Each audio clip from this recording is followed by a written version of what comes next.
ಒಂದು ಗಾಯ ಮನಸ್ಸಲ್ಲಿ ತುಂಬಾನೇ ವರ್ಷ ಆರದೇ ಇದ್ರೆ ಏನಾಗುತ್ತೆ? ಅದೇ ದ್ವೇಷವಾಗಿ ಆಮೇಲೆ ಸೇಡಾಗಿ ಬದಲಾದಾಗ ಅದು ಅದನ್ನ ಹೊತ್ತವರನ್ನ ಒಳಗಿನಿಂದ ಹೇಗೆ ಸುಟ್ಟಾಕುತ್ತೆ?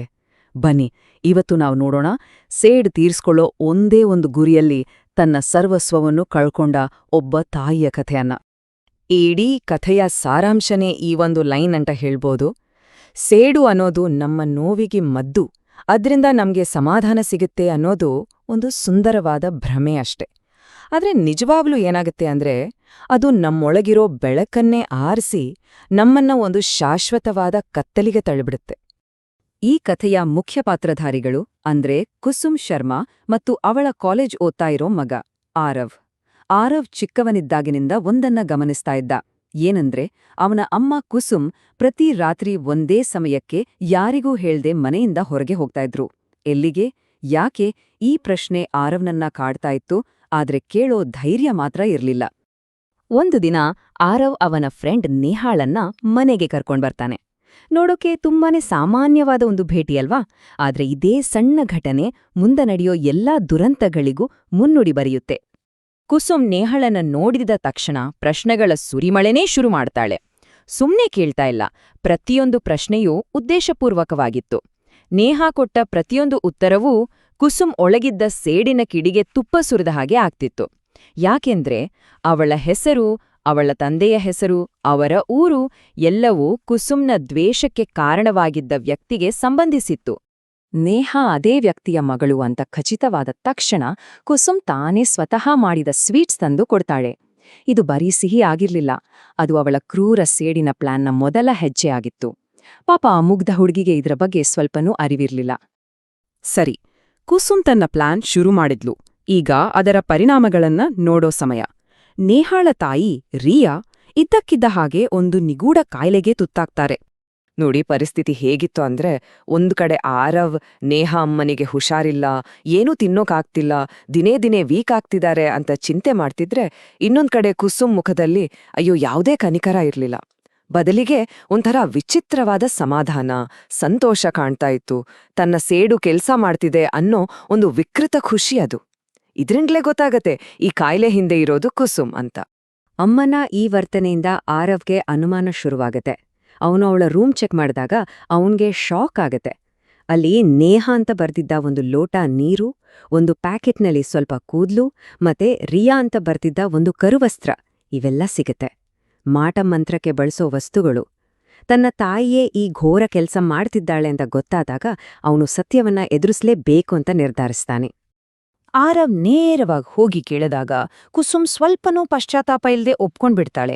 ಹೌದು, ಇದೆಲ್ಲ ನಾನೇ ಮಾಡಿದ್ದು, ದೇವರೇ ನನಗೆ ಈ ಸೇಡಿನ ದಾರಿಯನ್ನ ತೋರಿಸಿದಾನೆ ಅಂತಾಳೆ. ಯೋಚನೆ ಮಾಡಿ, ವರ್ಷಗಳ ನೋವು, ಅನ್ಯಾಯದ ಭಾವನೆ ಒಬ್ಬ ವ್ಯಕ್ತಿಯನ್ನ ಎಲ್ಲಿಗೆ ತಂದಿಳಿಸ್ಬೋದು? ತನ್ನ ತಪ್ಪನ್ನೇ ದೈವ ಸಂಕಲ್ಪ ಅಂತ ನಂಬೋ ಹಾಗೆ ಮಾಡ್ಬಿಡುತ್ತೆ. ಹಾಗಾದ್ರೆ ಏನದು 20 ವರ್ಷಗಳ ಹಿಂದಿನ ಕಥೆ? ಕುಸುಮ್ ಇಷ್ಟೊಂದು ದ್ವೇಷ ಬೆಳೆಸ್ಕೊಳ್ಳೋಕೆ ಕಾರಣವಾದ ಆ ಘಟನೆ ಯಾವುದು? ಬನ್ನಿ ಫ್ಲಾಶ್ ಬ್ಯಾಕಿಗೆ ಹೋಗಿ ನೋಡೋಣ. ಕುಸುಮ್ ಜೀವನ ಶುರುವಾಗಿದ್ದೇ ಒಂದು ಪ್ರೇಮಕಥೆಯಿಂದ. ಅವಳು ಮತ್ತು ವಿವೇಕ್ ಒಬ್ರನ್ನೊಬ್ರು ಪ್ರೀತಿಸ್ತಾ ಇದ್ರು. ಆದ್ರೆ ವಿವೇಕ್ ಪಟ್ಟಣಕ್ಕೆ ಹೋದ್ಮೇಲೆ ಎಲ್ಲವೂ ಬದ್ಲಾಯ್ತು. ಅವನು ಕುಸುಮ್ಗೆ ಮೋಸ ಮಾಡಿ ರಿಯಾ ಅನ್ನೋ ಹುಡುಗಿಯನ್ನ ಮದ್ವೆ ಆಗ್ತಾನೆ. ಆ ನೋವಿಂದ ಹೊರಬಂದು ಕುಸುಮ್ ವಿಜಯ್ ಅನ್ನೋರನ್ನ ಮದ್ವೆ ಆಗಿ ಆರವ್ ಹುಟ್ಟಿದ್ಮೇಲೆ ಒಂದು ಹೊಸ ಜೀವನ ಶುರು ಮಾಡ್ತಾಳೆ.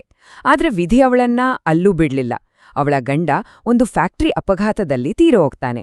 ಇಷ್ಟೆಲ್ಲ ಆದ್ಮೇಲೆ ವರ್ಷಗಳ ನಂತರ ಅವಳು ವಿವೇಕ್ ಮತ್ತು ರಿಯಾಳನ್ನ ಒಂದು ಅಂಗಡಿಯಲ್ಲಿ ನೋಡ್ತಾಳೆ.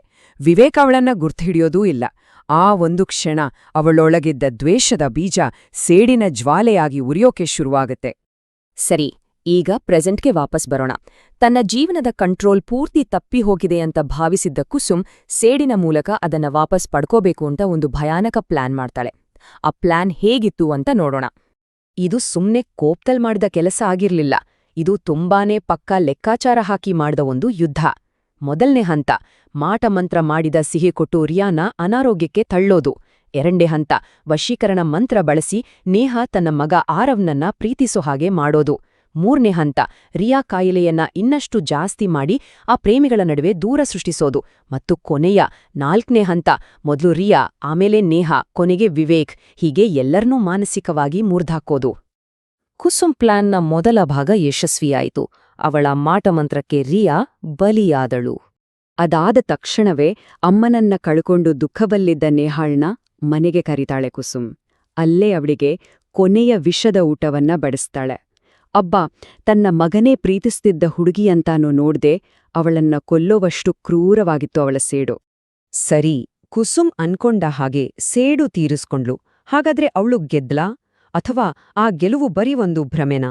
ಅದಕ್ಕಾಗಿ ಅವಳು ತೆತ್ತ ನಿಜವಾದ ಬೆಲೆ ಏನು? ಬನ್ನಿ, ಕಥೆಯ ಕೊನೆಯ ಅತ್ಯಂತ ವಿನಾಶಕಾರಿ ಭಾಗಕ್ಕೆ ಹೋಗೋಣ. ಇಲ್ಲಿದೆ ಸೇಡಿನ ಅತಿ ದೊಡ್ಡ ವ್ಯಂಗ್ಯ. ತಾನು ಪ್ರೀತಿಸಿದ ನೇಹಾಳ ಸಾವು ಮತ್ತು ತನ್ನ ತಾಯಿಯ ಈ ಕ್ರೌರ್ಯ, ಇದನ್ನೆಲ್ಲ ಸಹಿಸೋಕೆ ಆರವ್ಗೆ ಆಗ್ಲಿಲ್ಲ. ಅವನು ಆತ್ಮಹತ್ಯೆ ಮಾಡ್ಕೊಳ್ತಾನೆ. ನೋಡಿ, ಕುಸುಮ್ ಯಾರ ಜಗತ್ತನ್ನ ಹಾಳ್ಮಾಡೋಕ್ ಹೊರಟ್ಲೋ ಅದೇ ಸೇಡಿನ ಬೆಂಕಿಯಲ್ಲಿ ಅವಳ ಸ್ವಂತ ಜಗತ್ತೇ ಸುಟ್ಟು ಬೂದಿಯಾಗಿ ಹೋಯಿತು. ಮಗನ್ಗೋಸ್ಕರ ಬದುಕ್ತಿದ್ದವಳು ಕೊನೆಗೆ ತನ್ನ ದ್ವೇಷದಿಂದ ಮಗನ ಸಾವಿಗೆ ಕಾರಣಳಾದ್ಳು. ಈಗ ಕುಸುಮ್ಗೆ ಉಳಿದಿದ್ದು ಏನು? ಶೂನ್ಯ, ಸಂಪೂರ್ಣ ಶೂನ್ಯ. ವಿವೇಕನ ಪ್ರಪಂಚವನ್ನ ನಾಶ ಮಾಡುವ ಭರದಲ್ಲಿ ಅವಳು ತನ್ನ ಸರ್ವಸ್ವವನ್ನೂ ಕಳ್ಕೊಂಡ್ಳು. ಅವಳ ಗೆಲುವು ಅವಳಿಗೆ ಶೂನ್ಯವನ್ನಷ್ಟೇ ತಂದುಕೊಟ್ಟಿತು. ತಾನು ಮಾಡಿದ ಪಾಪದ ಭಾರಕ್ಕೆ ಕುಸುಮನ್ನ ಮನಸ್ಸು ಸಂಪೂರ್ಣವಾಗಿ ಜರ್ಜರಿತವಾಯಿತು. ಅವಳಿಗೆ ಹುಚ್ಚು ಹಿಡಿಯಿತು. ಅವಳು ಅಂತ್ಯವಿಲ್ಲದೆ ಯಾರಿಗೋ ದೆವ್ವಗಳಿಗೆ ಸಿಹಿ ಮಾಡುತ್ತಾ ಕಾಲ ಕಳೆಯುವಂತಾಯಿತು. ಸೇಡು ಅವಳಿಗೆ ಸಮಾಧಾನ ಕೊಡ್ಲಿಲ್ಲ. ಬದಲಿಗೆ ಅವಳನ್ನೇ ಅವಳು ಸೃಷ್ಟಿಸಿದ ಒಂದು ಮಾನಸಿಕ ನರಕದಲ್ಲಿ ಶಾಶ್ವತವಾಗಿ ಬಂದಿಯಾಗಿ ಇಟ್ಟುಬಿಟ್ಟು. ಕೊನೆಯದಾಗಿ ಈ ಕಥೆ ನಮ್ಮ ಮುಂದೆ ಒಂದು ದೊಡ್ಡ ಪ್ರಶ್ನೆಯನ್ನ ಇಟ್ಟು ಹೋಗುತ್ತೆ. ಸೇಡು ಅನ್ನೋದು ನಿಜವಾಗ್ಲೂ ಪೂರ್ತಿಯಾಗುತ್ತಾ? ಸೇಡಿನ ಬೆಂಕಿ ಹಚ್ಚಿದವರನ್ನ ಬಿಟ್ಟು ಶತ್ರುಗಳನ್ನ ಮಾತ್ರ ಸುಡುತ್ತಾ? ಅಥವಾ ಅದನ್ನ ಹೊತ್ತಿಸಿದವರನ್ನೇ ಮೊದಲು ಬೂದಿ ಮಾಡುತ್ತಾ? ಸೇಡಿನ ಹಾದಿಯಲ್ಲಿ ನಿಜವಾದ ಗೆಲುವು ಅನ್ನೋದು ಇದೆಯಾ? ಯೋಚನೆ ಮಾಡ್ಬೇಕಾದ ವಿಷಯ.